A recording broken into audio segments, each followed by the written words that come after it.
वाह भैया वाह।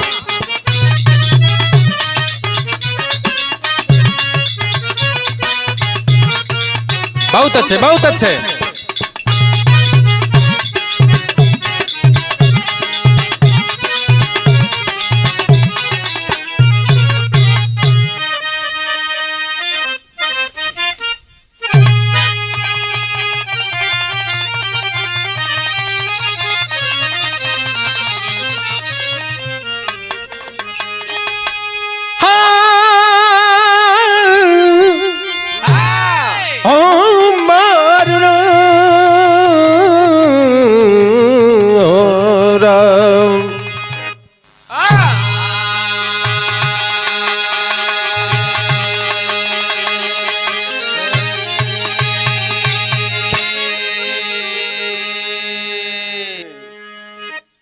अच्छा भाई लोग, हम गायक कलाकार बबलू यादव और साथियन की आवाज में एक ठे और बिरहा के प्रस्तुति आरपीवाई म्यूजिक चैनल के ओर से हो रहल बा।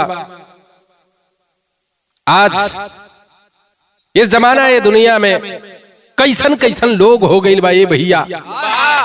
आखिर इस जमाना कहाँ जाके रुके। आदमी के जैसे जैसे जरूरत बढ़ल साधन बढ़ गई, लेकिन वैसे वैसे ये फेंकू भैया दूरी भी बढ़त चल गई।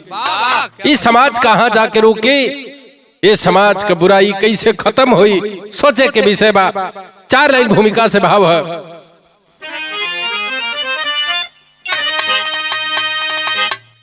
जरूरत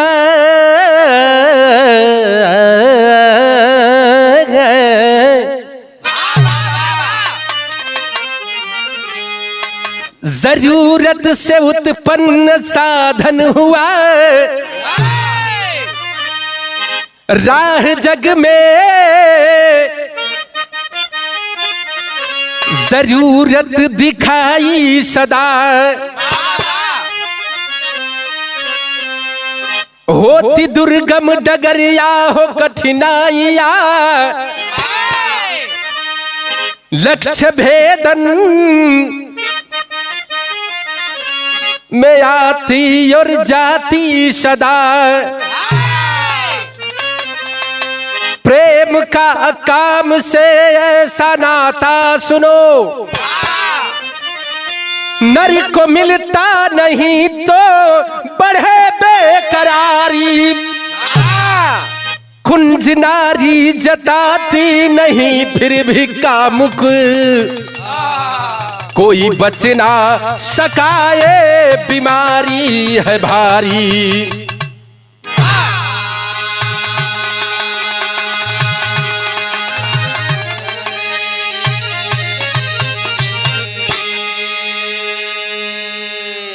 ये जमाना में भैया जवन एगो फैशन चलल बा, ये आई लव यू वाला, इस समाज के खोखला करता।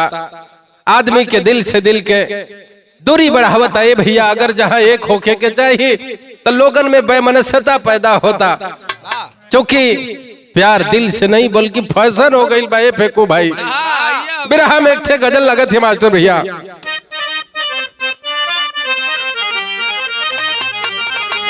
अरे मुझे मार डालेगी काती निगाहें, मुझे मार डालेगी।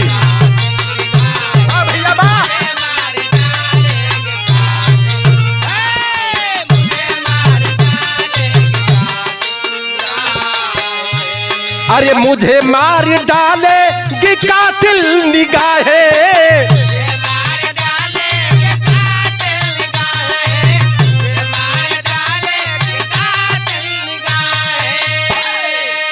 मुझे मार डाले ये कातिल निगाहें। अरे मुहब्बत में मुश्किल ये मुश्किल है राहें, मुहब्बत में मुश्किल है मुश्किल ये राहें।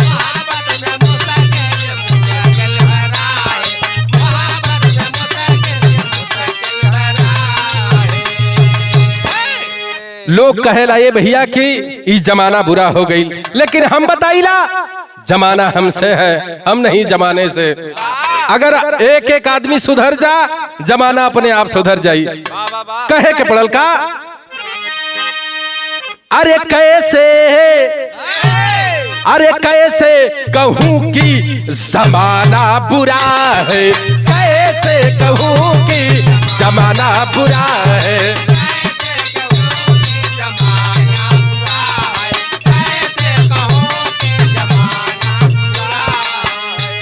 अरे कैसे कहूं कि ये जमाना बुरा है,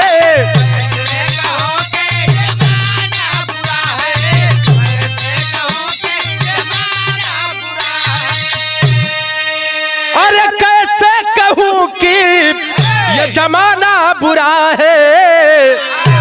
अरे लोग हैं बुरे या आशियाना बुरा है, लोग हैं बुरे या आशियाना बुरा है।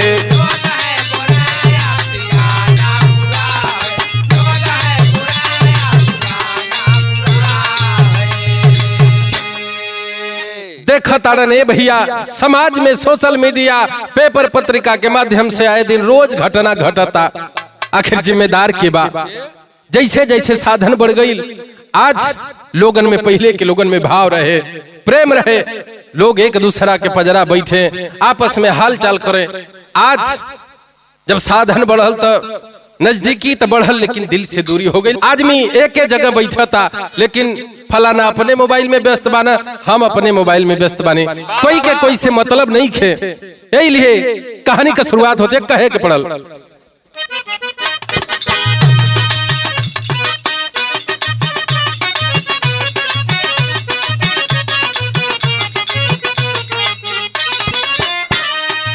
जिला मुजफ्फरपुर बिहार की कहानी है, जिला मुजफ्फरपुर बिहार की कहानी है।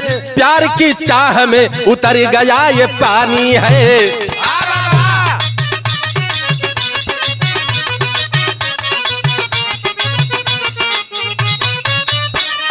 बिहार प्रांत में एक गरीब परिवार, छोटा परिवार, गरीब किसान मोतीलाल भैया के गोद में बड़ा सुघर एगो बेटा देले उन भगवान। जिंदगी इज्जत से बसर होतिया, बचवा के लोग पालत हुआ, पोसत हुआ। ये भैया हो थका, मालती पत्नी है, इज्जत का बड़ा शोर रहा, मालती पत्नी है, इज्जत का बड़ा शोर रहा। सुनील सयाना हुआ, बाबू मन विभोर रहा है।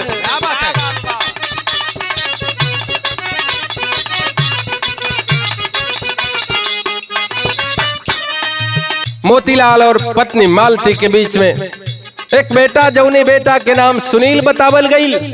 माई बाबू दुलार से पालत हुआ, धीरे धीरे बचवा सयान होता। और जब बचवा सयान भइल तब का भइल, सुनील सयाना हुआ, बाबू मन विचार किए, सुनील सयाना हुआ, बाबू मन विचार किए। करूंगा रिश्ता जाके दुल्हन को तैयार किए।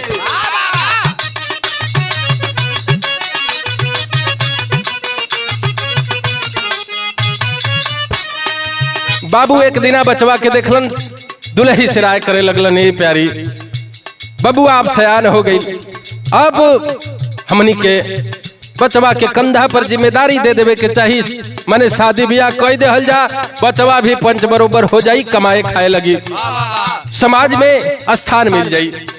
और जब माई बाबू राय कैलन तो गैलन कहाँ बाबू, बस शिवपुर में कन्हई की कुमारी।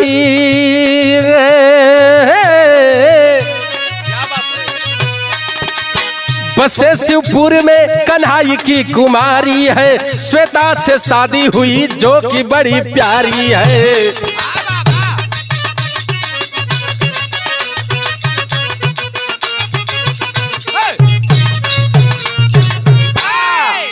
भैया हो, बाबू माई अपने में राय कैलन, बचवा के शादी कर देवे के चाहिए। और बाबू अइलन गांव से कुछ दूरी पर एक थे छोटा सा मुहल्ला, वही मुहल्ला के शिवपुर में कन्हई यादव का परिवार बा। कन्हई यादव के गोद में भगवान बड़ी सुघर बिटिया देले उन। और जोने बिटिया के नाम श्वेता बतावल गई भैया, वही श्वेता बेटी से अपने बेटवा के रिश्ता तय कैलन है। आ जब रिश्ता क के बाबू अलन है घरे के ओरी, ए भैया हमारी घर कहो के आपके घर परंपरा बा, जब शादी विवाह होला हित नात पौनी परजुनिया पहुनी सब जुटेला घर में।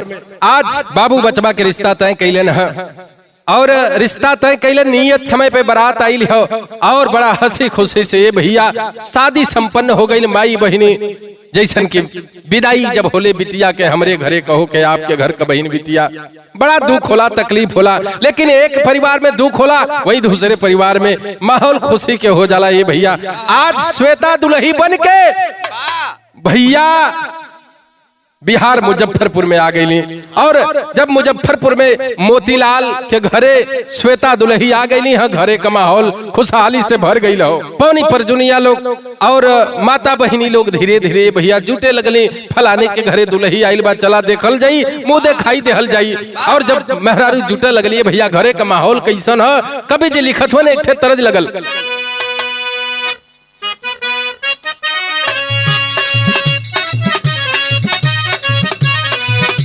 देखा है भैया मास्टर हमरे गीत बजावत होन, कौन दुल्ही बा मन से धू से हंस के सवाल करत या कहे का देखेला का देखेला ऐसे हंस के,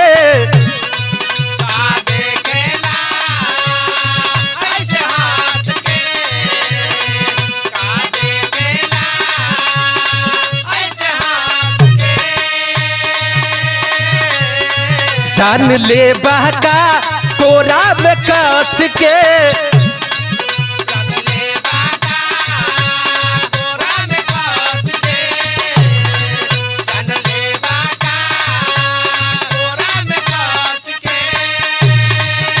का देखेला ऐसे हंस के, जान ले बहका कोरा में कस के, प्यार में पागल पानी पगले रहेदा, प्यारा में पागल रहे पगले रहेदा, प्यारा में पागल रहे पगले रहेदा, प्यार में पागल पानी पगले रहेदा, ए धनी हो अचरे से बांधल दिल बा बनले रहेदा, ए धनी हो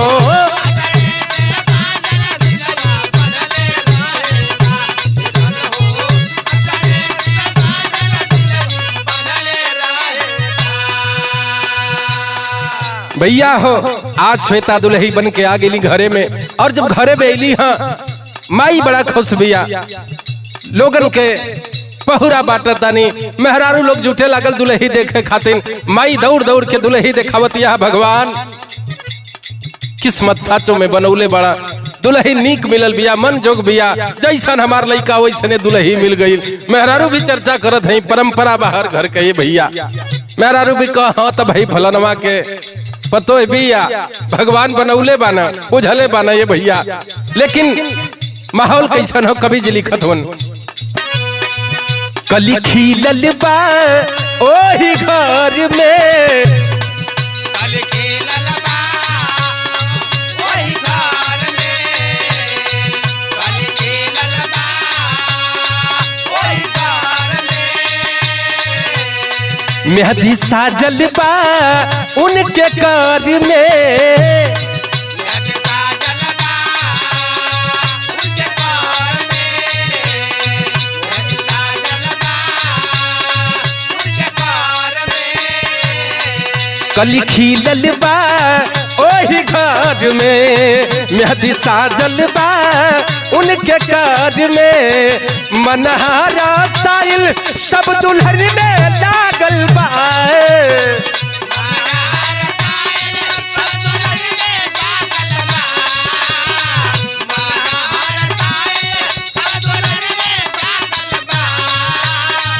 मनहारा साइल सब दुल्हन में लागल बा, ए भैया हो सूतल न केहू सब दुवरिया जागल बा। ए भैया हो सूतल ना सब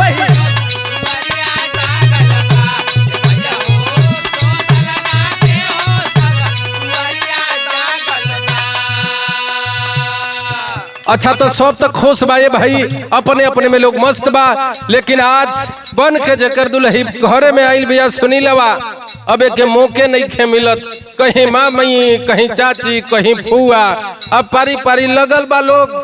आई बेचारा मौके ना पावत था कि तनी दुल्ही से भेंट करी। धीरे धीरे ये फेंको भैया, अब दुल्ही बेचारी कहीं फुआ के टांग दबावे, कहीं मामी के, कहीं चाची के, तनी पहुनी आइल बाड़ी घरे में। ये वो बेचारी दबौते दबौते रात 11 बजे तले बेचारा जाके करो लुढ़क जाए। अब एक मौका ना मिलत हो कि दुल्ही से भेंट करी। धीरे धीरे बीतल कितना दिन, 9 दिन बीत गल। अच्छा तो ऐसनो बंधन ना होके के चाहिए, परिवार के लोगन के भी समझदारी चाहिए। दुल्ही बेचारी सुशील बा, समझदार बा, लोगन के लेके चलत या, लेकिन चेहरा पे तन को सिकन नहीं खे। लेकिन आज सुनीलवा मौका खोजत हो थका।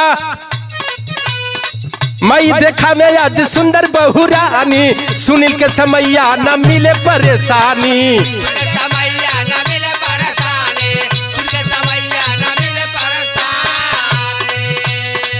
भैले मिलनवा नाही मनवा पागल बा।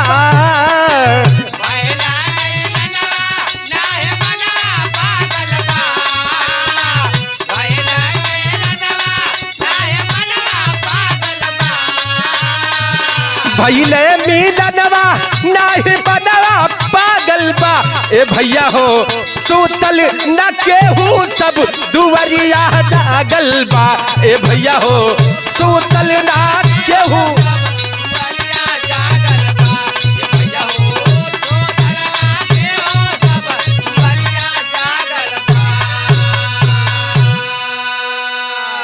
अच्छा तो बेचारा रोज रोज मौका खो जाता है भैया। धीरे धीरे 8-9 दिन बीत गईले फेंकू भैया। तो हम बताइला कि आदमी के बर्दाश्त हो कैले के कोनो सीमा होले। घरे के लोगन के भी सोचे के चाहिए, समझे के चाहिए। 8 दिन बीतल कैसो कैसो, लेकिन एक दिन 8-9 दिन जब बीतल, 10वां दिन आयल तो घरे का लोग कैसो कैसो सूतल। अभी बेचारा सजवे से के नींद नहीं खे लागत। अभी मौका के तलाश में कि घरवा के लोग तनिका से सूत, फुर्सत मिलत जाई तनी दुल्हिया से मिल लई। अच्छा तो जब दुल्ही से मिले बदे चलल है, रात भइल है। आ जब रात भइल दुल्ही से मिले चलल तो बिरहा में एक ठे तरज लगल।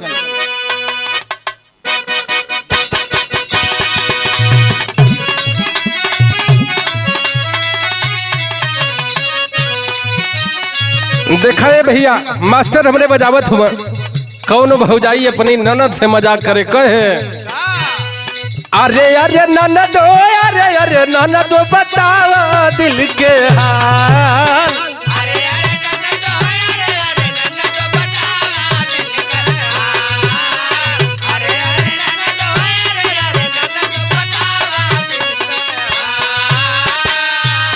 अरे अरे ननदो, अरे अरे ननदो बतावा दिल के हाल। अरे कावा नहीं अरवा ये ननदो कटलस दोनों गाल। अरे कावा नहीं अरवा ये ननदो कटलस दोनों गाल।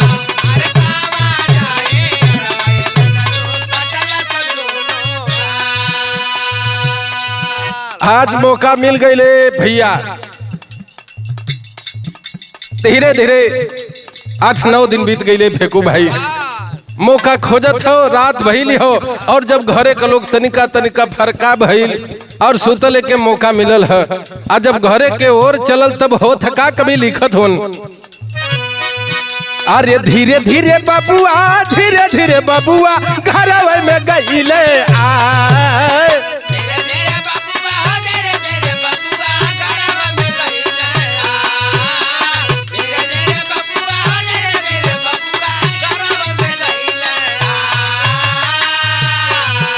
अरे धीरे धीरे बबुआ, धीरे धीरे बबुआ घर में गईले। अरे मिले ना चयनवा तनिको रहे अकुला। अरे मिले ना चयनवा हो तनिको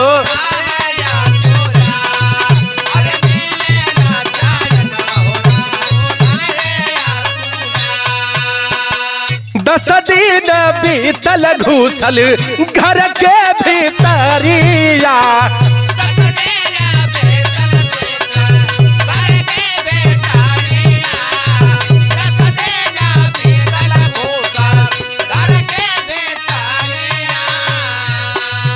मौका के फायदा लगले लूटे लहरिया।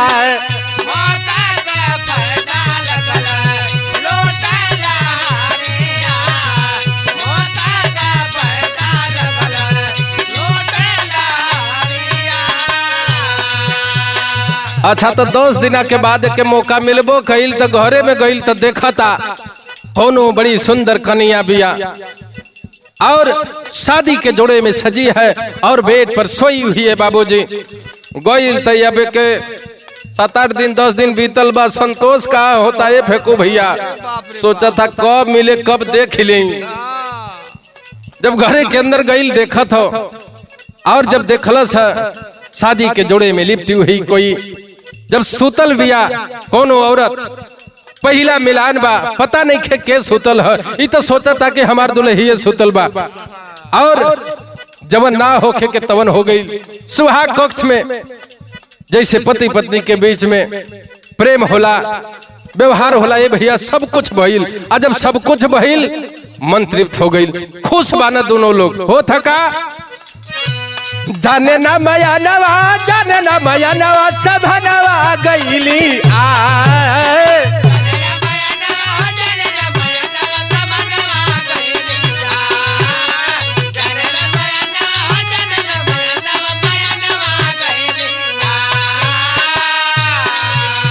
जाने ना मया नवा, जाने ना मया नवा, सभनवा गईली आए। अरे मिले ना चयनवा तनिको रहे अकुला। अरे मिले ना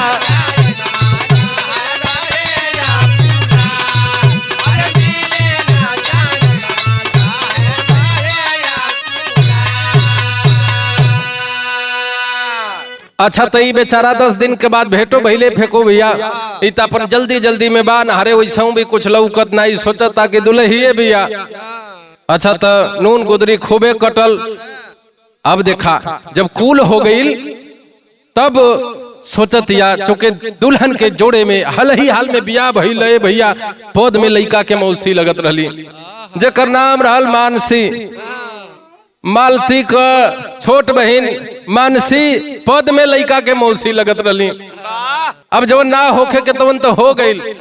आज जब पता चलल लड़का अकोरे ला जाता, लइका के मौसी अकोरे ला जाता नहीं, हाथ जोड़ता नहीं, ये बबुआ जौन भइल तवन भइल। लेकिन मान सम्मान के बात बा, इज्जत के बात बा, घरा में कोई से बतैया मत, कोई से कहिया मत, नहीं तो सगरी इज्जत माटी में मिल जाइए बबुआ। लेकिन ये पगला के तब दूसरे सो जाता, सोचता कि चला कोनो दिक्कत नहीं खे, यो ठीके ठाक बिया। अब हो थका बिरहा में तरज लागल हो।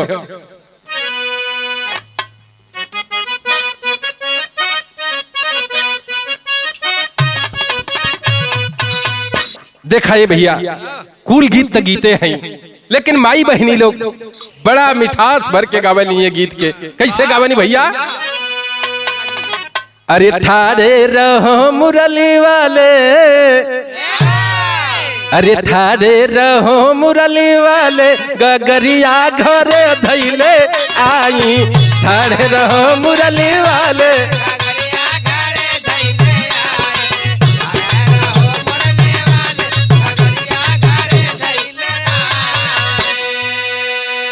लेकिन आज अंधारा में सब कुछ हो गले फेंकू भैया। और जब सब कुछ हो गल तब जाके लाइट जरावत हुन। और जब लाइट जरल, रूम के बत्ती जरल, चेहरा के तरफ देखत हुआ तो एकर दोस्त का आई। तो पहली बार मिलले रहा बेचारा, 10 दिन में मौके ना मिलली तो सोचलस कि दुल्हिए बिया। लेकिन आज मौसी लजात है मन ही मन। लेकिन एक तरफ खुशी भी हो। कौने बात के खुशी है? कभी लिखत हुन, अरे हुई गईली जगमगया जोरिया, हुई गईली जगमगया जोरिया, गुजरिया छिपावली मुहवा।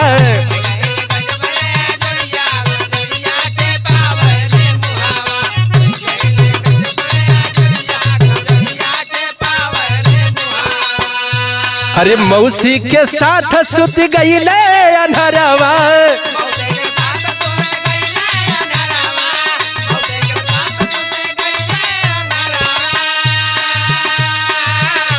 आ जोरली हाथ नहीं जान परिवरवा हो, जोरली हाथ नहीं जाने परिवरवा, जोरली हाथ नहीं जाने परिवरवा। अरे विपदा के महरल बवरिया, अरे विपदा के महरल बवरिया गुजरिया छिपावेली मुहवा।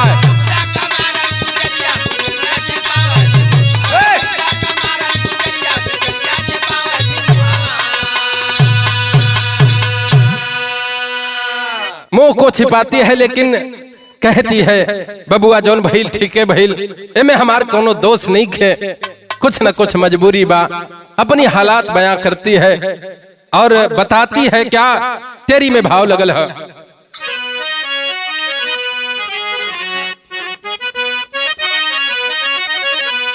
अरे नेवरिया, हाँ नेवरिया अब किनारे पर लगल, मिलल बा चांद पाई के भी हसल बा चकोरिया, अरे चकोरिया अब चकोरिया।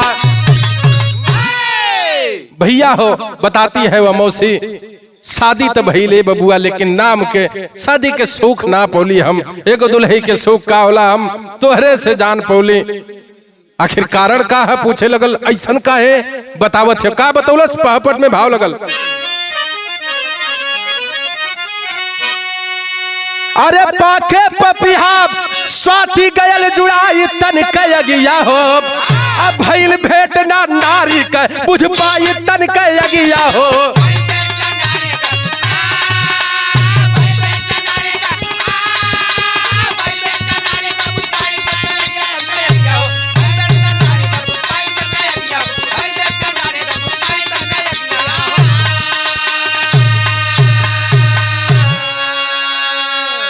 अपनी ये मौसी से पूछा था कि का बहकल बहकल बात करत तारू, साफ साफ बतावा बात का बा, काहे ना सुख पौलू। कलश ए बबुआ कुछ मजबूरी बा, का मजबूरी है बतावतिया। अरे ना मर्द मानसी कै बलमू, ना मर्द मानसी कै बलमू बतावली अवरतिया हो। अरे जीवन में अइला जब से कुली कटी गईली विपतिया हो। कलश की सैया तो मिलल शादी तो भइल लेकिन हमहू करी का लाज के मारे कोई से कहत नहीं खे बबुआ, लेकिन ओकर टावरे खत्म बा, कहा में नहीं खे करत करी का ना मर्द बा। जब तनी बात सुनलस कलश की और सुना, जब से तू जिंदगी में अइला जिंदगी सवर गईल, हमके लगल पति पत्नी का होलन, मर्द मेहरारू के सुख का होला तो से जान पौली ये बबुआ। सोच गई कि चल ठीक है बा कोनो दिक्कत नहीं, खेराजी हो गए। और पहली बार तो धोखा से बैले फेंको भैया, लेकिन ये है जमाना हो, देखा जमाने का सच्चाई कैसन कैसन लोग बा। ई जिस्म के आग जोन हवस का भूख खोले आदमी के बिल्कुल अंधा बना देले, ऊंच नीच कुछ दिखात नहीं खे। आज दोनों प्रेम में पागल हो गए हैं। पहली बार तो धोखा से भई, लेकिन अब रजामंदी से सब कुछ होके लगल। और जब रजामंदी से होके लगल धीरे धीरे कहल जाला कि सब कुछ छिप जाला, लेकिन चोरी हत्या पाप ना छिपला।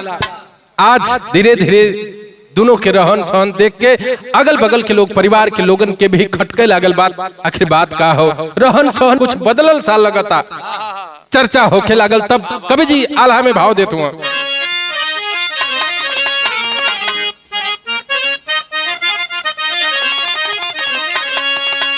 चर्चा होता और चर्चा होती चर्चा एक दिना दुल्ही श्वेता के काने तक पहुंचले भैया। और जब काने तक पहुंचल तो वो धीरे धीरे दोनों पर निगरानी रखे लगल, और निगरानी रखते रखते एक दिन आपत्तिजनक अवस्था में पकड़ लेती है। और के पता चल गल, विश्वास हो गई कि लगता कि ये दोनों के नाजायज संबंध बा। और जब कन्फर्म हो गई कि दोनों के नाजायज संबंध बा, तब दुल्हन करती है क्या, भाव है, अरे सोचली मनसी हमसे, अरे होई है किनारा भैया, जानी गई श्वेता करी हमारा पर हो वार।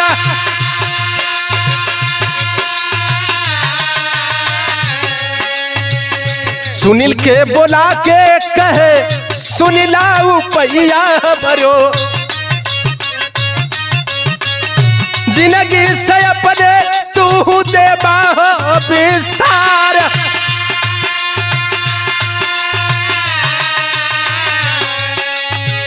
बुलाती है सुनील को और कहती है हमनी दोनों के बीच में ई जवन तोहार नई नई दुल्ही आइल भी आई रोड़ा बनतिया और एक किनारा लगावे के पड़ी, एक व्यवस्था करे के पड़ी। अब देखाए भैया पगलावा सारे के मौसिया निक लागे लगल। यह जमाने का सच्चाई है ये डब्बू भैया, लेकिन होखे के ऐसा ना चाहिए।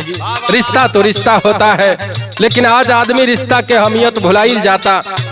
समाज में लोगन से हथ जोड़ी आबा ऐसन मत कराए भैया। समाज के अहमियत देहला के काम बा। समाज में अगर गंदगी फैलेबा समाज बहक जाई। समझाती है भांजे को, कहती है क्या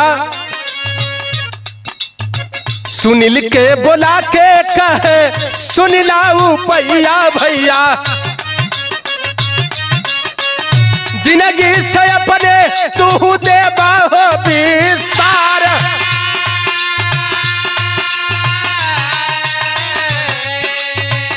मानसिक बतिया उनके मनव में सबाई हो गईली, अपने सजनिया के करबे दरकिनार।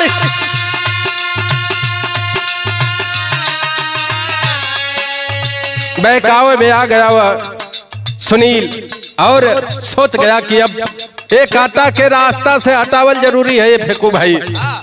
और दोनों योजना बनाते हैं। क्या योजना बनाए? योजना बनाए तब जा गरवा होके आई हो देहले, गईली अस्पताल में करावे उपचार। केतनो करवला बाबू सुइया दवैया भैया,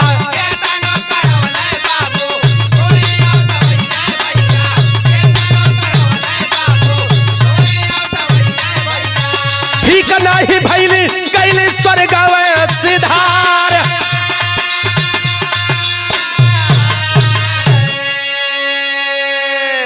आज धोखे से भैया पहले तो भरोसे मिलाते हैं और भरोसा दिया के, और धोखे से खाना में जहर मिला करके दोनों प्रेमी और प्रेमिका अपनी ही पत्नी को खिलाते हैं। और जब प्रेम से खाना खियावल और धीरे धीरे 1-2 घंटा जहर जब असर के सुतल तो सुतले रह गई।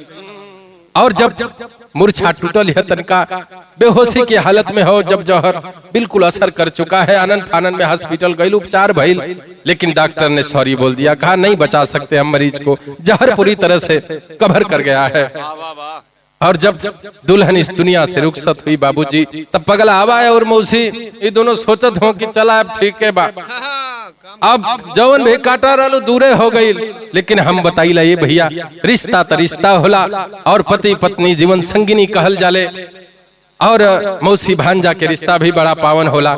ना होके के चाहिए ऐसा समाज में। हाथ जोड़ी बा लोगन से ऐसा मत कराए भैया, नहीं तो समाज डूब जाई बिल्कुल गर्त में, कोई बचावे वाला ना मिली ये भैया।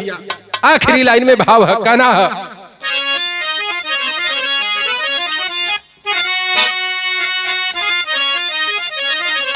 अरे मौसी अपने बहुअर के मिटाई जगत से, तब महकत बगिया में देहली जराई जग से।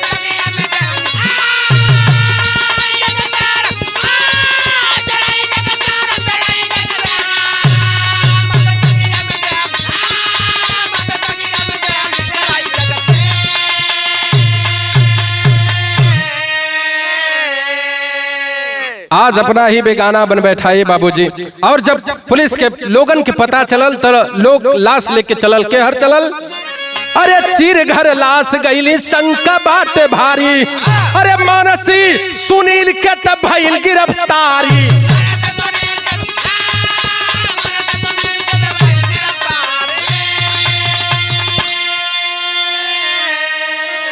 पापिन कसबिनिया कहा जग में, तब महकत बगिया में अगिया लगाई जग में।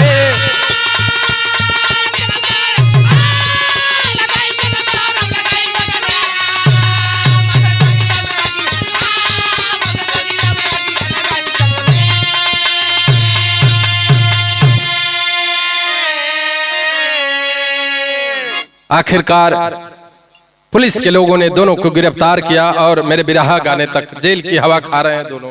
आखिरी लाइन में भाव, गुरु बिहारी गुरु गणेश गुरु राम लाल नरेश, राज नारायण कवि चंद्रिका बच्चन गुरु रमेश, नेवरिया जब किनारे पर लगल, बबलू कैलाश गुरु का सारद रख पगरिया, नेवरिया जब किनारे पर लगल।